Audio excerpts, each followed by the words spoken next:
ಮಾವ, ಸಮರ್ಥ ಇನ್ನೂ ಮನೆಗೆ ಬಂದಿಲ್ಲ.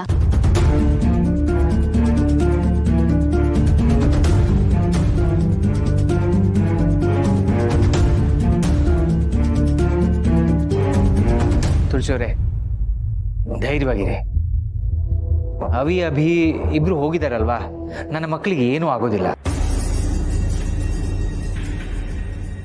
ನಾನು ಸಮರ್ಥನ ಸೇರಿಸ್ಕೊಂಡು ಹೇಳ್ತಾ ಇರೋದು, ನನ್ನ 3 ಜನ ಮಕ್ಕಳಿಗೆ ಏನೂ ಆಗೋದಿಲ್ಲ.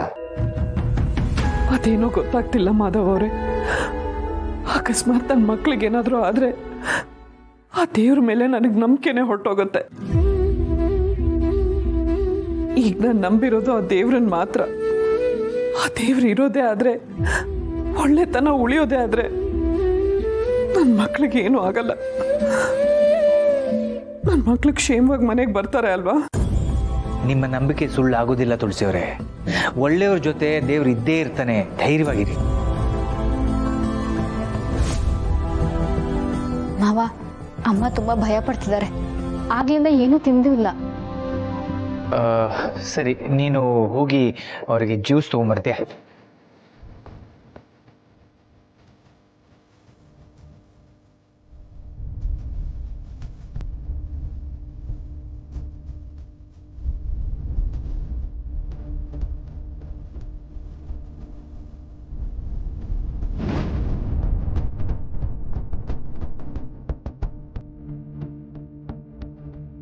ತಗೊಳ್ಳಿ. ಇಂಥ ಪರಿಸ್ಥಿತಿಯಲ್ಲಿ ನೀವು ಖಾಲಿ ಹೊಟ್ಟೆಲಿ ಇರಬಾರ್ದು, ಸುಸ್ತಾಗತ್ತೆ. ಇಲ್ಲ, ನನಗೇನು ಬೇಡ. ನನ್ನ ಮಕ್ಕಳು ಮನೆಗೆ ಬರೋವರೆಗೂ ಯಾವುದನ್ನು ಬೇಡ. ನಾನು ಮಾತಾಡ್ತಿರೋದು ನಿಮ್ಮ ಹೊಟ್ಟೆಲಿರೋ ಮಗು ಬಗ್ಗೆ ಅಮ್ಮ. ಯಾರಿಗೂ ಏನೂ ಆಗಲ್ಲ, ಎಲ್ಲ ಕ್ಷೇಮವಾಗಿರ್ತಾರೆ. ತಗೊಳ್ಳಿ.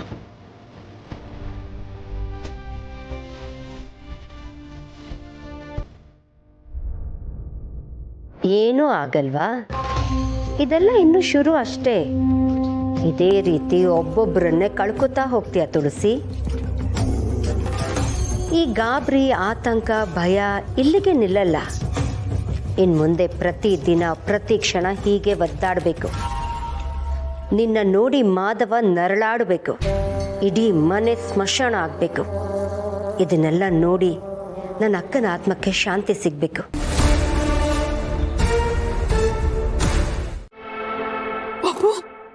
ಏನಾಯ್ತು ನಿನಗೆ?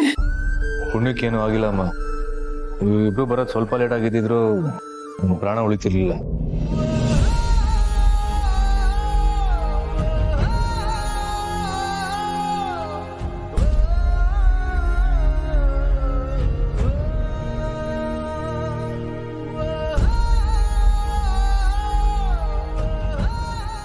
ನೀವಿಬ್ರು ಬಂದು ನನ್ನ ಮಗನ ಪ್ರಾಣ ಉಳಿಸಿದ್ರಿ.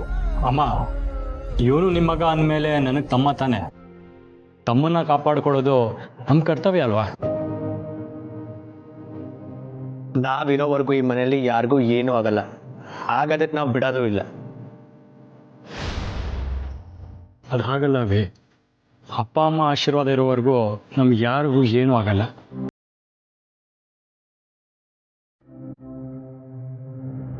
ಸರಿ ಸರಿ, ಬಾ ಸಮರ್ಥ.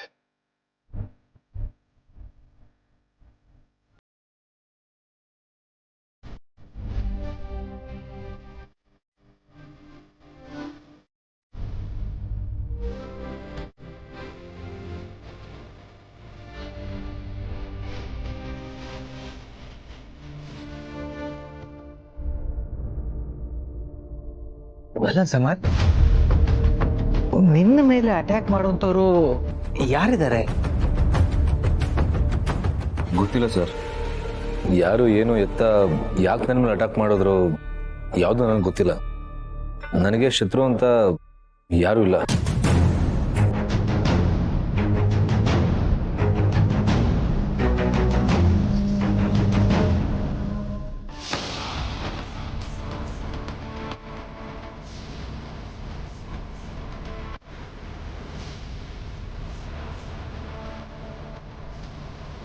ಪಾಪ ತುಳಸಿ ಅವರು ತುಂಬಾ ಹೆದರಿದ್ರು.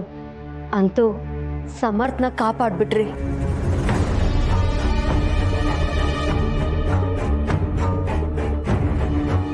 ನನಗನ್ಸುತ್ತೆ ನಮ್ಗಾಗ್ದಿರೋರು ಯಾರೋ ಇಂಥ ಕೆಲಸ ಮಾಡಿದ್ದಾರೆ. ಯಾವುದಕ್ಕೂ ಒಂದು ಪೊಲೀಸ್ ಕಂಪ್ಲೇಂಟ್ ಕೊಡೋದು ಒಳ್ಳೇದು.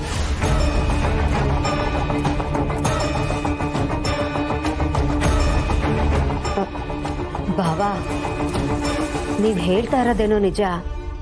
ಪೊಲೀಸ್ ಕಂಪ್ಲೇಂಟ್ ಕೊಟ್ರೇನೆ ಒಳ್ಳೇದು. ಆದರೆ ಈಗ ನಿಧಿ ಮದುವೆ ಟೈಮು. ಇಂಥ ಟೈಮಲ್ಲಿ ಕೇಸು ಕಂಪ್ಲೇಂಟು ಅಂತ ಪೊಲೀಸ್ನವರು ಮನೆಗೆ ಬರ್ತಾ ಇದ್ರೆ ದೊಡ್ಡ ಇಶ್ಯೂ ಕ್ರಿಯೇಟ್ ಆಗತ್ತೆ. ದೀಪಿಕಾ ಕೂಲ್, ನನಗೇನು ಆಗಿಲ್ವಲ್ಲ, ನಾನು ಆರಾಮಾಗೇ ಇದ್ದೀನಿ. ಸಮರ್ಥ ಒಬ್ಬನ್ನೆಲ್ಲಿ ಬಿಟ್ಟಿದ್ರೆ ಇಷ್ಟೊತ್ತಿಗೆ ಒಂದು ಪ್ರಾಣನೇ ಹೊಟ್ಟೋಗ್ತಿತ್ತು.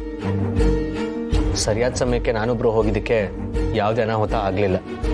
ನೀನು ಯಾವಾಗಲೂ ಹೀಗೆ ಅಭಿ, ಬರೀ ಬೇರೆಯವ್ರ ಬಗ್ಗೆನೇ ಯೋಚನೆ ಮಾಡ್ತಿರ್ತೀಯ. ಆದರೆ ನಿನ್ನ ಬಗ್ಗೆ ಯೋಚನೆ ಮಾಡೋಕ್ಕೆ ಅಂತಲೇ ನಾನಿದ್ದೀನಿ. ನಿನ್ನ ಪ್ರಾಣಕ್ಕಿಂತ ಹೆಚ್ಚಾಗಿ ಪ್ರೀತಿ ಮಾಡ್ತೀನಿ ಅಭಿ. ನಿಂಗೇನಾದರೂ ಆದರೆ ನಂಗೆ ಸಹಿಸ್ಕೊಳಕ್ಕಾಗಲ್ಲ. ಐ ನೋ ದೀಪಿಕಾ, ನೀನು ಏನು ಅಂತ ನನಗೆ ಚೆನ್ನಾಗಿ ಗೊತ್ತು. ನನಗೇನು ಆಗಿಲ್ವಲ್ಲ, ಸೊ ಡೋಂಟ್ ವರಿ. ನಾವು ಅಣ್ಣ ತಮ್ಮಂದ್ರ ಜೊತೆಗಿರುವಾಗ ನಮ್ಮನ್ನ ಯಾರಿಂದಾನು ಏನು ಮಾಡೋಕ್ಕಾಗಲ್ಲ.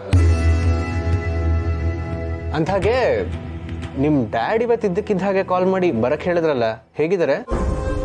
ಏನೋ ಹೆಲ್ತ್ ಇಶ್ಯೂಸ್, ಮನ್ಸಲ್ಲಿ ಏನೇನೋ ಇಟ್ಕೊಂಡು ಕೊರಗ್ತಿದ್ದಾರೆ. ಮಾಡಿದ ಕರ್ಮ ಯಾರನ್ನೂ ಸುಮ್ಮನೆ ಬಿಡಲ್ವಲ್ಲ ದೀಪಿಕಾ. ಏನು ಹೇಳ್ತಿದ್ಯಾ ಅಭಿ? ಏನು ನಿನ್ನ ಮಾತಿನ ಅರ್ಥ? ಅತ್ತಿಗೆ ವಿಚಾರದಲ್ಲಿ ನಿಮ್ಮ ತಂದೆ ಏನೇನು ಮಾಡಿದ್ದಾರೆ ಅಂತ ನಿನಗೆ ಚೆನ್ನಾಗಿ ಗೊತ್ತು. ಅಷ್ಟೆಲ್ಲ ಆದರೂ ಅತ್ತಿಗೆ ಅವ್ರನ್ನ ಕ್ಷಮಿಸಿದ್ದಾರೆ. ಹೀಗೆಲ್ಲ ಮಾಡಿದೆ ಅಂತ ನಿಮ್ಮ ಡ್ಯಾಡ್ಗೆ ಒಂದು ಚೂರು ಗಿಲ್ಟೇ ಕಾಡಲ್ವಾ?